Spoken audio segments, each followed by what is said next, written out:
religion, brother, that's the only time religion. Why don't you give it that the only time religion, brother, it's good enough for me. My Lord, that's the only time religion, brother, that's the only time religion. Why don't you give it that the only time religion, brother, it's good enough for me. Yes, just come on, brothers, if you want to hear a story about that preacher and the bear. Gather round, boys, I don't want you to miss none of this here story, cause it goes like this. A preacher, he went out to hunting. It was on one Sunday morning.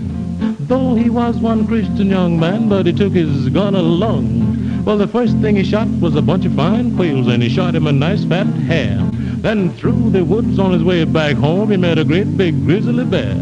Then the Reverend fell down upon his knees. He sent up a great long prayer.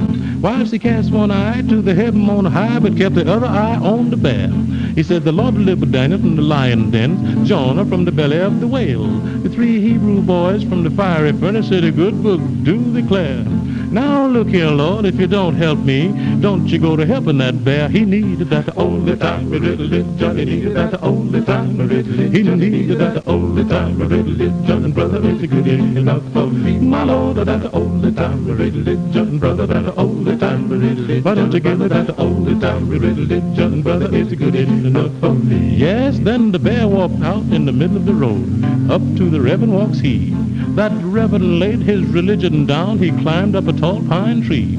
Yes, he climbed way up to the top of that tree and climbed out on a limb, whilst the bear sits down so endlessly and licked his mouth at him. Around about 3 o'clock, the old limb broke. Reverend came tumbling down. Boy, he grabbed his knife, he cut the bear 10 times before he struck the ground. He needed some only time religion. He needed some only time religion. He needed some only time religion. Brother, it's good enough for me. My Lord, that's the only time religion. Brother, that's the only time religion. Why don't you give me that the only time religion? Brother, it's good enough for me. Yes, then the bear reached out to give the Reverend a hug like you would hug a long-lost friend. But old Reverend put on that disappearing act. He went splitting through the wind. Old Reverend went to running like an old hound dog trying to overtake a hare. He went home at the bed and took 6 naps before his shadow got there. He had that only time religion. He had that only time religion. He had that only time religion. And brother, it's good enough for me. My Lord, that's the only time religion. Brother, that's the only time religion. Why don't you give me that the only time religion? And brother, it's good enough for me. See, brother, the preacher made a touchdown. Yes, just come on, brothers, if you want to hear a story about that preacher and the bear.